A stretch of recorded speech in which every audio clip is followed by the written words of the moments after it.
Gubahan manik merupakan satu seni kraftangan yang begitu popular di Sarawak. Sejak zaman berzaman, kemahiran menggubah manik telah menjadi satu seni tradisi di kalangan masyarakat etnik Sarawak. Manik merupakan perhiasan diri yang digemari dan masih dijadikan perhiasan oleh masyarakat etnik di Kepulauan Borneo. Siapa menyangka bahawa manik warisan dari satu kaum yang dikenali dengan gelaran Lun Bawang dari Sarawak ini merupakan satu warisan tradisi yang amat penting bagi kaum wanitanya dan boleh mencapai harga ribuan ringgit. Ini mahal lah, yang dia peta sejak dia dulu harga 5,000, mana dapat kita beli. Hiasan manik banyak digunakan oleh suku kaum etnik di Sarawak seperti orang Ulu, Iban, Kayan, Kenyah, Bidayuh dan Melanau.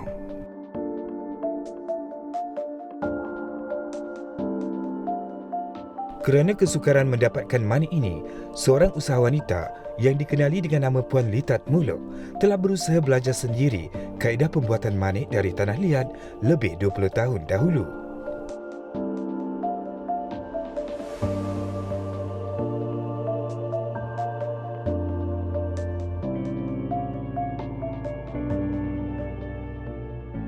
Terletak di antara sempadan Sarawak dan Sabah, Lawas adalah satu tempat yang unik yang terletak di hulu Sarawak.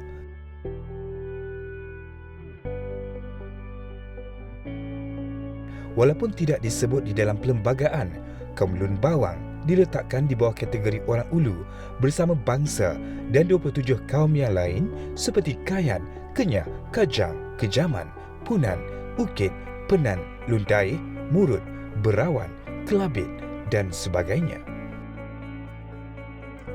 Menurut sejarah, pada zaman penjajahan British, etnik Lun Bawang sebelum ini dikategorikan sebagai bangsa Murut bagi penduduk yang tinggal di hulu sungai.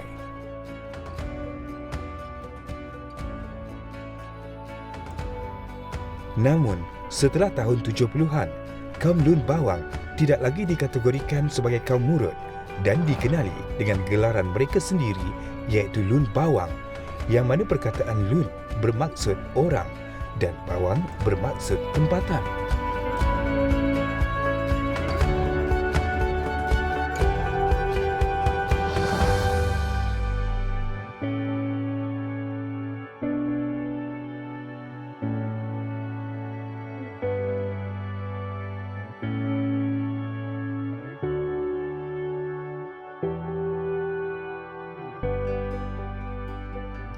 Malah, sejarawan seperti Hedi Munan dalam kajiannya Lun Bawang Beats menyebut bahawa Kelabit dan Lun Bawang atau Murut sebagai satu bangsa yang berkait rapat dengan pembuatan pakaian, dan sejarawan tersebut menyebut skirt pendek dan penutup kepala dari manik adalah adat kebiasaan bagi kedua-dua bangsa tersebut.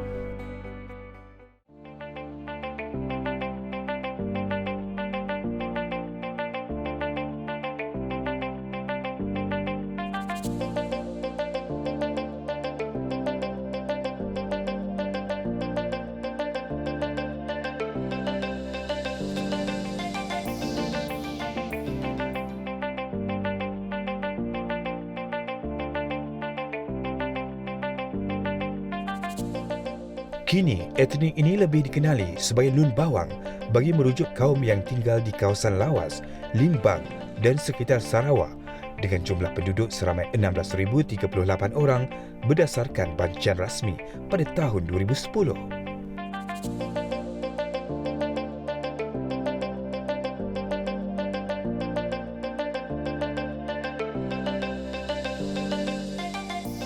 Dengan penduduk sekitar 16,000 orang ini, kaum Lun Bawang antara etnik minoriti Sarawak yang mempunyai budaya unik, terutama dalam penyimpanan khazanah dan kerumitan pembuatan manik.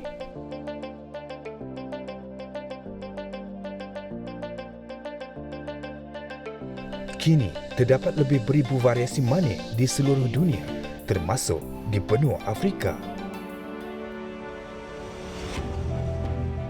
Lawas menyambut kami dengan lambaian pagi bagi kami meneliti dan mengkaji khazanah manik yang unik ini.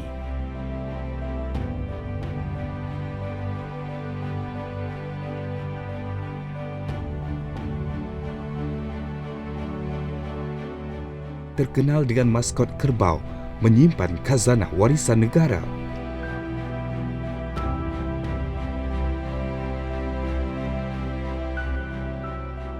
Di Long Tuma, Lawas, terungkap satu kisah wanita yang mahu agar manik dapat dimiliki oleh semua lapisan masyarakat dengan kos yang sederhana. Puan Litat akhirnya cuba belajar sendiri bagaimana membuat manik tersebut. Saya Litat binti Muluk dari kampung Long Tuma, Lawas. Saya umur saya sekarang 67 tahun. Saya buat manik ini dari 91. Sampai sekarang saya buat manik ini sudah 23 tahun. Manik ini satu macam berharga di suku kami lah. Dengan hanya berbekal manik yang diwarisi turun-temurun, beliau mula mengkaji mengenai tata cara dan bahan-bahan membuat manik lebih 20 tahun yang lalu. Hanya dengan berbekalkan sedikit ilmu cara pembuatan manik, beliau memulakan dengan mengambil tanah di sepanjang Sungai Lawas. Namun tidak semua tanah liat tersebut sesuai untuk pembuatan manik dan banyak yang tidak menjadi. Pasal tanah ni, dulu pun kami tidak tahu mana tanah yang bagus untuk pakai kami, dia okey. Saya cobalah karena saya tahu ini perempuan, selalu kami wanita kan selalu pakai ini harian lah. Ya, saya takut ada efek kanser kah macam ini. Baru saya coba dengan beli tanah di Long Langai. Long Langai itu Bak Kelalan. Saya beli sikit untuk buat kajian. Long Kapau ada juga dia. Di sini Long Tuma pun ada. Tapi ada 5 buah tempat lah saya ambil itu tanah. Buat kajian dengan sirim sampai 1 tahun. Baru keputusan dia datang tanah yang diambil di Sungai Lawas saja dia okey. Sampai sekarang kami pakai sana. Mencari tanah yang sesuai bukanlah cabaran yang sukar. Apa yang sukar ialah bahaya yang menanti di Sungai Lawas, iaitu buaya.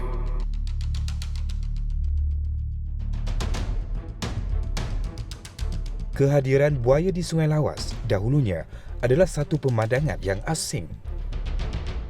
Berkemungkinan aktiviti manusia dan pembangunan di sekitar sungai membawa buaya ini semakin terhimpit sehingga ke arah penempatan.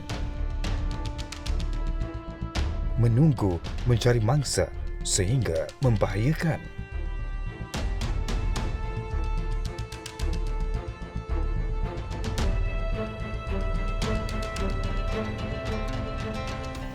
Pengalaman 20 tahun digunakan oleh Puan Litat apabila menunggu sehingga air sungai surut sebelum beliau turun ke sungai bagi proses membuat manik ini. Ilmu pembuatan manik ini diwarisi oleh Puan Patricia, anak kepada Puan Litat. Pembuatan manik tanah liat itu bermula dari mengambil tanah liat di Sungai Long Tuma. Ya, diambil dari tanah liat yang dari dasar sungai itu, bukan yang dari tebing itu, sebab mutu tanah liat itu yang terbaik lah.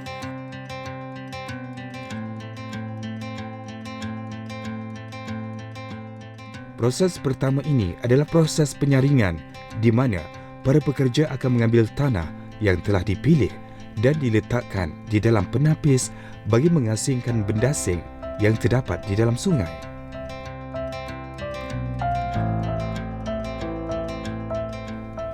Mereka akan memilih tanah yang baik dan sesuai untuk dijadikan bahan manik.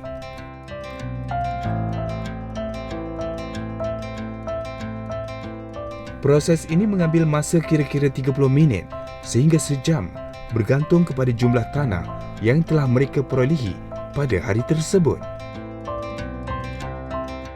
Selalunya, mereka akan mengambil tanah 3 bulan sekali untuk stok simpanan mereka sekadar cukup untuk memenuhi permintaan pasaran.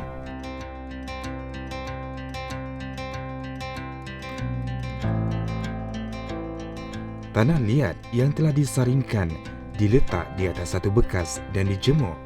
Ini bagi memastikan ia menjadi separa kering dan sesuai dijadikan doh sebelum dibentuk mengikut bentuk yang dikehendaki. Disaring dan dikering menjadi dough, seperti dough biskut ya.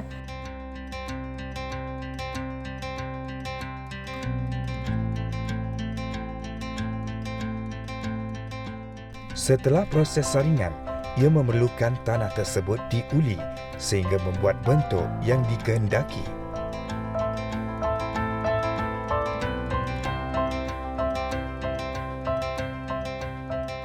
Okey, selepas dibulat, tanah liat yang dibulat tu, dia akan dikeringkan. Kemudian dia akan dibakar dalam selama 5 jam. Tetapi selepas dibakar kita boleh melihat semada dia betul-betul masak ataupun tidak dari segi warna. Yang ini memang dia sudah masak. Kalau dia keluar begini, berarti dia belum berapa masak. Selain daripada local clay, kami juga menggunakan import clay dan yang berwarna putih. Waktu kami masak dia, kalau warna dia belum berapa putih, berarti dia belum masak. Yang ini sudah kering ataupun masak. Yang ini belumlah.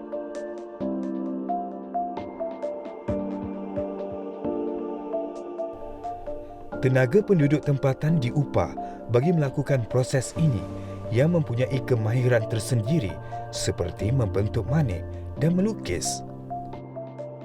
Saya ajar mereka, kalau mereka tidak dapat buat itu manik, kata saya dengan mereka, kamu ambil tanahnya, tanah liat ini, supaya kamu gulung dia dan jual untuk yang buat manik. Selepas dia kering, baru dicat dan dilukis. Selepas itu dibakar sekali lagi selama 8 jam. Setelah itu, manik akan dibakar di dalam ketuhar ini selama 8 jam sebelum ia diproses semula. Selepas dibakar selama 8 jam dan dibiar sejuk semalaman dan kami sudah mengeluarkan manik itu dari ketuhar dan diperiksa semada ada kerosakan seperti melekat, kerosakan yang begini melekat dan juga pecah. Kerosakannya amat tipis setelah R&D yang kami lakukan dan mengeluarkan hasil yang baiklah, yang bermutu begitu. Begitulah secara ringkas proses pembuatan manik tanah liat.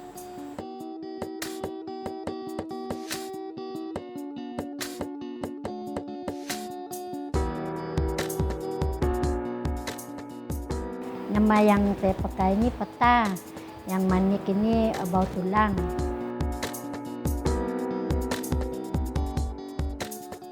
Peta ini mempunyai kaedah pemakaiannya dengan cara tersendiri dan direka untuk menahan rambut dari jatuh sewaktu melakukan kerja, terutama pada zaman dahulu yang wanitanya melakukan kerja kebun. Yang ini tadi kami panggil dia alat berar. Alat berar. Yang ini yang dia belakang dia kan, ataupun dibuat dia di sini, dia kami panggil alat siak. Okey. Yang ini alat tigo kan. Yang ini alat labak. Dia punya desain. Itulah sebab orang buat tanah tidak sama. Kalau pakai dia mesti pegang dia punya rempang. Ini macam kan. Buat macam ini baru dia ngam-ngam di sini. Mesti peta ini. Kalau kita letak dia, mesti dia macam ni. Kau pegang dia buat macam ni. Mesti ini rempang dia di telinga, di tengah-tengah. Jangan dia. Kalau dia salah pergi depan, dia bukan lagi itu. Salah itu.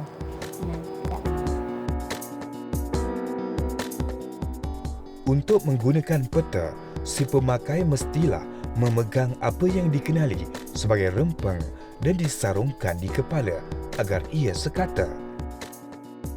Okey, macam ni. Okey. Lagi. Tangan dua-dua macam ni. Mesti rempangnya sini. Mesti di sini. Okey. Macam ni cara lun bawang pakai. Rempang mesti di bahagian telinga dan bukannya di tengah-tengah.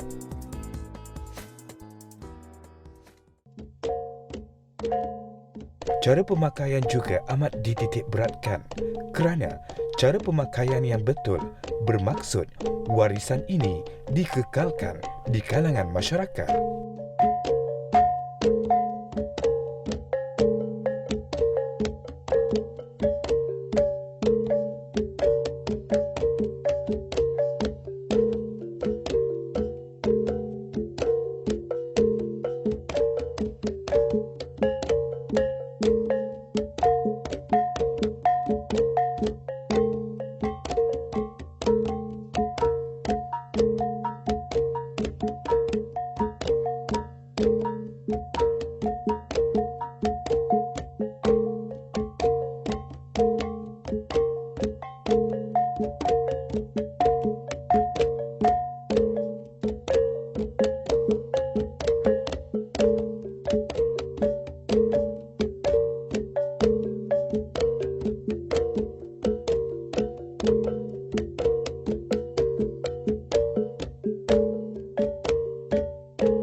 Menyedari pasaran manik ini mempunyai potensi sebagai hiasan di luar kaum Lun Bawang, Patricia dan ibunya Litan gigih mengembangkan pasarannya ke dunia luar.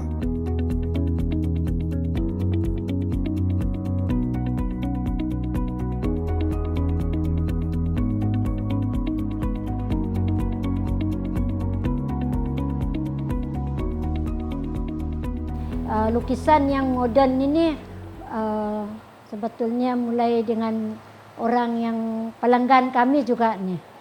Ya, pada mulanya kan manik ini sebenarnya dibuat hanya untuk kaum kami Lun Bawang saja, untuk kebudayaan, keramaian ya. Tapi dari hari ke hari melihat permintaan orang lain, customer dari kaum yang lain juga, lalu mereka memberi kami corak yang mereka mau dan dia membuat kami merasa seronok membuatnya. Kami mencipta desain yang berlainan yang biasa kami buat dan dia macam satu kesenian ya.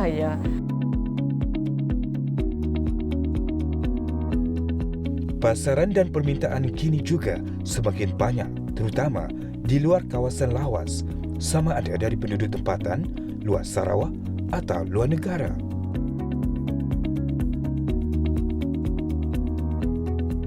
Ada juga yang bawa ke Korea, bawa ke Jepun. Secara langsung itu tiada, tetapi melalui individual itu ada. dari ke Australia, ke UK, ke Jepun gitu.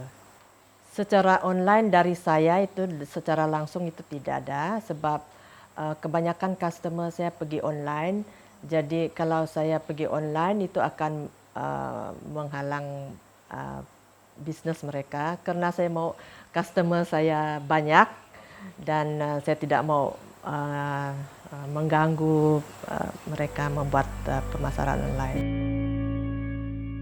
Pemasaran ini tidak berlaku secara langsung kerana terdapat ejen yang menjual secara langsung. Money akan dijual secara pukal dan belum diikat kepada pemborong dan mereka akan membentuk mengikut kehendak dan reka bentuk mereka sendiri nanti.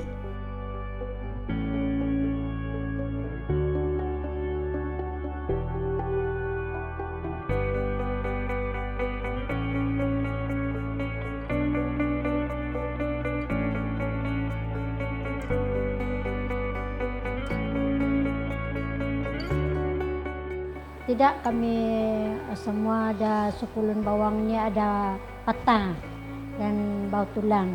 Jadi karena pupus, karena orang tua kami lah orang miskin, dia jual untuk beli belanja mereka. Memang manik ini, memang suku kami Lun Bawang ini yang berharga lah untuk kami. Kan emas ini kira nomor 2 lah bagi kami.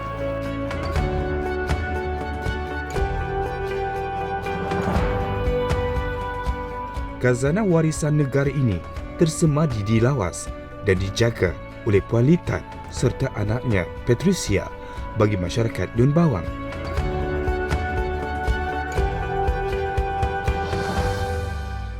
Senja merah di Sungai Lawas melambai kepulangan kami.